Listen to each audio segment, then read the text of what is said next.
ಪೂಜ್ಯಾಯ ರಾಘವೇಂದ್ರಾಯ ಸತ್ಯಧರ್ಮರತಾಯ ಚ ಭಜತಾಂ ಕಲ್ಪವೃಕ್ಷಾಯ ನಮತಾಂ ಕಾಮಧೇನವೇ. ನಾನು ನಿಮ್ಮ ಸುಧೀಂದ್ರ ತೀರ್ಥರು ಮಾಡ್ತಿರುವಂತಹ ನಮಸ್ಕಾರಗಳು.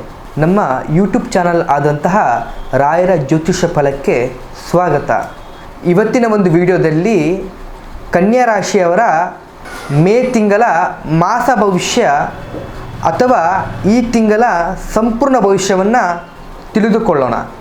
ಈ ವಿಡಿಯೋ ನಿಮಗೆ ಇಷ್ಟ ಆಗಿದ್ದಲ್ಲಿ ಲೈಕ್ ಕೊಟ್ಟು ಶೇರ್ ಮಾಡಿ, ಹಾಗೆ ಸಬ್ಸ್ಕ್ರೈಬ್ ಮಾಡಿ. ಇನ್ನು ವೃತ್ತಿ ಹಾಗೂ ಉದ್ಯೋಗದ ಬಗ್ಗೆ ನೋಡಬೇಕಾದ್ರೆ ನಿಮ್ಮ ಕೆಲಸದಲ್ಲಿರುವಂತಹ ಶಿಸ್ತು, ಡಿಸಿಪ್ಲಿನ್ ಮತ್ತು ನಿಖರತೆಗೆ ನಿಮಗೆ ಒಳ್ಳೆ ಬೆಲೆನೇ ಸಿಗುತ್ತೆ. ತಾಂತ್ರಿಕ ಕೆಲಸಗಾರರು, ಶಿಕ್ಷಕರು, ಇನ್ನು ಅಕೌಂಟ್ಸ್ ಡಿಪಾರ್ಟ್ಮೆಂಟಲ್ಲಿರುವಂಥವರಿಗೆ ಇದು ಒಳ್ಳೆಯ ಸಮಯ. ಇನ್ನು ನಿಮ್ಮ ಕೆಲಸದ ಸ್ಥಳಗಳಲ್ಲಿ ನಿಮ್ಮ ಮೇಲೆ ಅತಿಯಾದ ವಿಶ್ವಾಸ ಇಟ್ಟು ಹೆಚ್ಚು ಜವಾಬ್ದಾರಿ ನಿಮಗೆ ಕೊಡುವಂಥದ್ದಾಗ್ತದೆ. ಸಣ್ಣ ಪುಟ್ಟ ತಪ್ಪುಗಳಿಂದಾಗಿ ತುಂಬ ಚಿಂತನೆ ಮಾಡೋದು ಅವಶ್ಯಕತೆ ಇಲ್ಲ ನಿಮಗೆ. ಇನ್ನು ನಿಮ್ಮ ವ್ಯವಹಾರದ ಬಗ್ಗೆ ನೋಡಬೇಕಾದ್ರೆ ಈ ತಿಂಗಳು ನಿಮ್ಮ ವ್ಯವಹಾರದ ಲೆಕ್ಕಪತ್ರಗಳನ್ನು ತಿದ್ದುಪಡಿ ಮಾಡಲು ಒಂದು ಒಳ್ಳೆಯ ಸಮಯ. ಹಳೆಯ ಸಾಲಗಳನ್ನು ತೀರಿಸಲು ಪ್ರಯತ್ನ ಪಡ್ತೀರಾ. ಒಂದು ಸಣ್ಣ ಉದ್ಯಮಗಳಲ್ಲಿ ವ್ಯಾಪಾರ ಅನ್ನುವಂಥದ್ದು ಚೇತರಿಕೆಗೊಳ್ತದೆ.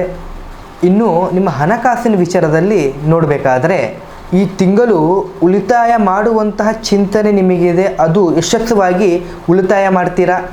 ಹಾಗೂ ನಿಮ್ಮ ಆದಾಯ ಸಾಧಾರಣವಾಗಿದೆ, ಆದರೆ ನಿಮ್ಮ ಹಣದ ಕೊರತೆ ನಿಮಗೆ ಕಾಡುವುದಿಲ್ಲ. ಆದರೆ ನಿಮ್ಮ ಕುಟುಂಬದ ಸದಸ್ಯರಿಗಾಗಿ ಹಣಕಾಸಿನಲ್ಲಿ ಸ್ವಲ್ಪ ವೆಚ್ಚ ಆಗ್ಬೋದು, ಅದೂ ಆರೋಗ್ಯದ ವಿಚಾರವಾಗಿ. ಹಾಗೂ ನಿಮ್ಮದು ಪ್ರೀತಿ ಹಾಗೂ ನಿಮ್ಮ ಕುಟುಂಬದ ವಿಚಾರ ಬಗ್ಗೆ ನೋಡೋದಾದರೆ ಮನೆಯಲ್ಲಿ ಸುಖ ಶಾಂತಿಯ ವಾತಾವರಣ ಇರ್ತದೆ. ಸಹೋದರ ಸಹೋದರಿಯರ ಜೊತೆ ನಿಮ್ಮ ಸಂಬಂಧ ಸುಧಾರಣೆ ಆಗ್ತದೆ. ಪ್ರೇಮಿಗಳ ಜೊತೆ ಪರಸ್ಪರ ಹೊಂದಾಣಿಕೆ ಅನ್ನುವಂಥದ್ದು ಬರ್ತದೆ. ನೀವು ಮಾಡುವ ಪ್ರತಿಯೊಂದು ಕಾರ್ಯಗಳಲ್ಲೂ ಕೂಡ ನಿಮ್ಮ ಸಂಗಾತಿ ನಿಮ್ಮ ಜೊತೆಯಲ್ಲಿರ್ತಾರೆ. ಇನ್ನು ನಿಮ್ಮ ಆರೋಗ್ಯದ ವಿಚಾರದಲ್ಲಿ ನೋಡಬೇಕಾದ್ರೆ ಹೊರಗಿನ ಆಹಾರವನ್ನು ಸೇವನೆ ಮಾಡುವಂಥದ್ದು ಸ್ವಲ್ಪ ಕಡಿಮೆ ಮಾಡಿ. ಹಾಗೂ ನಿಮ್ಮ ಮಾನಸಿಕ ಒತ್ತಡವನ್ನು ಕಡಿಮೆ ಮಾಡಲು ಧ್ಯಾನ ಅಥವಾ ಪುಸ್ತಕವನ್ನು ಸತತವಾಗಿ 1-2 ಗಂಟೆ ಸಮಯ ಕೊಡಿ. ನಿಮ್ಮ ಆರಾಧ್ಯ ದೈವ ಮಹಾವಿಷ್ಣು. ಬುಧವಾರ ದಿನ ಹಸಿರು ಬೇಳೆಯನ್ನು ದಾನವನ್ನು ಮಾಡಿ. ಹಾಗೂ ತುಳಸಿ ಗಿಡವನ್ನು ಪ್ರತಿದಿನ ನೀರನ್ನು ಹಾಕಿ ಪೂಜೆಯನ್ನು ಮಾಡಿ. ಹಾಗೂ ನಿಮ್ಮ ಅದೃಷ್ಟ ಬಣ್ಣ ಹಸಿರು ಬಣ್ಣ.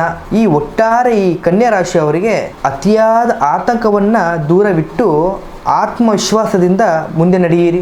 ಇದಾಗಿತ್ತು ಕನ್ಯಾ ರಾಶಿಯ ಮೇ ತಿಂಗಳ ಮಾಸ ಭವಿಷ್ಯ.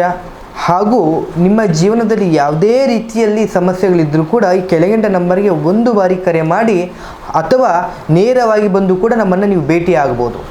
ಧನ್ಯವಾದಗಳು.